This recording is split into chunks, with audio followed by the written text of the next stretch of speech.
मनसे अध्यक्ष राज ठाकरे यांनी operation tiger वरून सत्ताधाऱ्यांचा खरपूस समाचार घेतलाय. तर अमित शहा 2029च्या निवडणुकीची तयारी करत असल्याचा दावा मनसे अध्यक्षांनी केलाय. त्याच वेळी केंद्रात भाजपमध्ये अंतर्गत प्रचंड गोंधळ आहे. वर्षभरात काहीतरी मोठी घडामोड घडण्याची शक्यता वर्तवत राज ठाकरेंनी खळबळ उडवून दिली आहे. एक जुनं वाक्य आहे ते, स्वाभिमान मेला ना की उरतात फक्त जिवंत प्रेत. 2029ची ही अमित शहा स्वतःची तयारी करतायत. सन्माननीय राज ठाकरे यांनी भारतीय जनता पार्टीच्या अंतर्गत राजकारणामध्ये मतभेद शोधण्यापेक्षा आपल्या पक्षाकडे थोडंसं लक्ष द्यावं. अमित शहा प्रधानमंत्री नाही होणार. नाही, त्यांचं तर म्हणणं त्यासाठी ही सगळी जुळवाजुळव आहे चालू आहे. पण नाही होणार. राज्यात ऑपरेशन टायगर नंतर राजकीय वातावरण कमालीचं तापलंय. फुटीर खासदार, शिंदेची शिवसेना आणि भाजपवर ठाकरेंच्या शिवसेनेकडून टोकाची टीका करण्यात आली.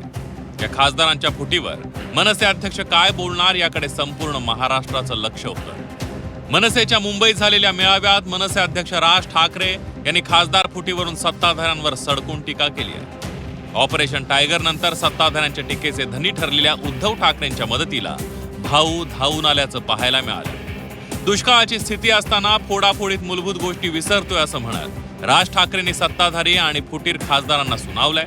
स्वाभिमान विकला की जिवंत प्रेत उरतात असं म्हणत राज ठाकरे यांनी फुटीर खासदारांना सुनावलं. त्यांना निवडून आणण्यासाठी तुम्ही 4-4, 5-5 तास, 2-2 तास तिथे उन्हामध्ये त्या रांगेत उभे राहिलात.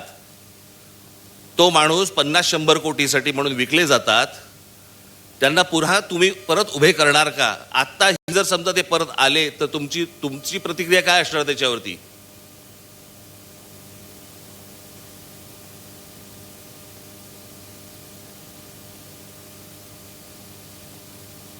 एक जुनं वाक्य आहे ते, स्वाभिमान मेला ना की उरतात फक्त जिवंत प्रेत.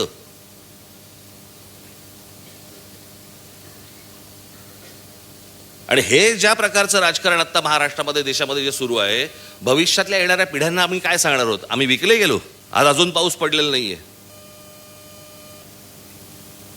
महाराष्ट्र देशात अनेक ठिकाणी, खास करून महाराष्ट्रामध्ये दुष्काळी परिस्थिती येणार. आणि आमच्याकडे काय चाललंय? खासदार फोडणं, आमदार फोडणं, नगरसेवक फोडणं. आमची सत्ता कशी टिकेल? वाटेल तेवढे पैसे आम्ही द्यायला तयार आहोत. माणसं विकली जात आहेत.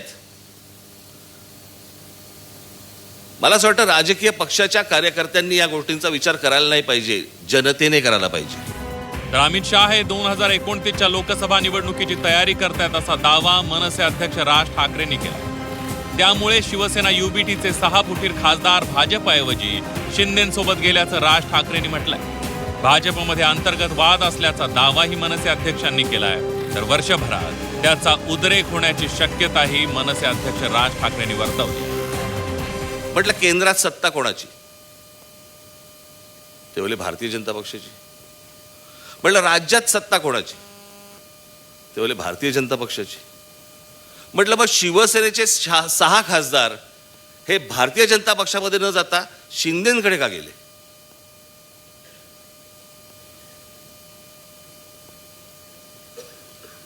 म्हणजे वरती केंद्रामध्ये काय नेमकं राजकारण सुरू आहे?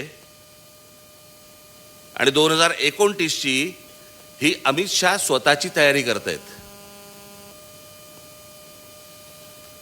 आणि त्याच्यामुळे भाजपमध्ये तर असतील, जर विरोध करणारे असतील तर बाकीचे जे सगळे गट आहेत ते बरोबर असलेले बरे.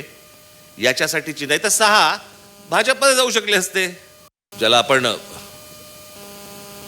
अंतर्गत, ज्याला म्हणतो ना, एक वाद, ज्वालामुखी, त्रास, असा जो गोंधळ सगळा जो आहे ना, हा या देशापेक्षा भारतीय जनता पक्षात जास्ती आहे.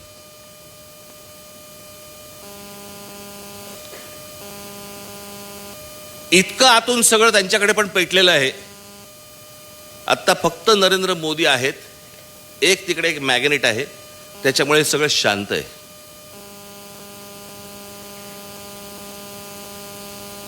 पण काही जण म्हणतात वर्षभरात काही गोंधळ निर्माण होतील, केंद्रातही होतील, देशभरातही होतील. बघू. पण मला असं वाटतं की तुम्ही तयारीत असणं गरजेचं आहे.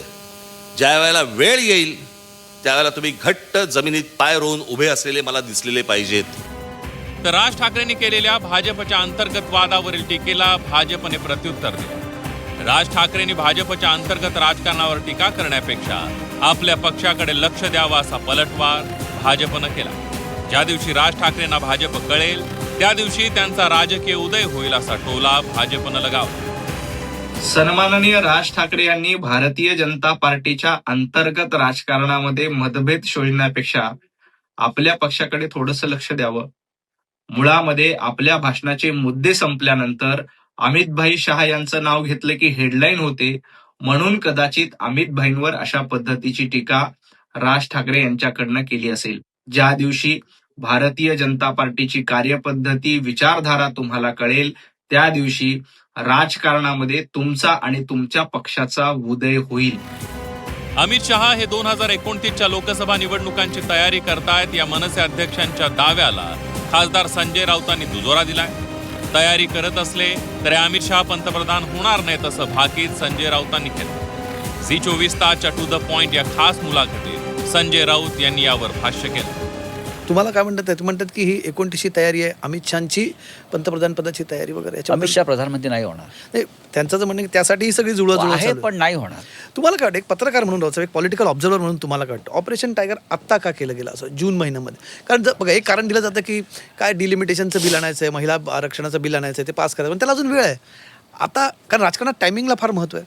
तुम्ही नेहमी म्हणतात हा शब्द की राजकारणात टायमिंगला फार महत्त्व आहे. हे टायमिंग नक्की काय, कुठल्या दिशेने इंगित करतं, काय नक्की तुम्हाला वाटतं? बघा, त्यांच्या मनात हे व्यापारी लोक आहेत.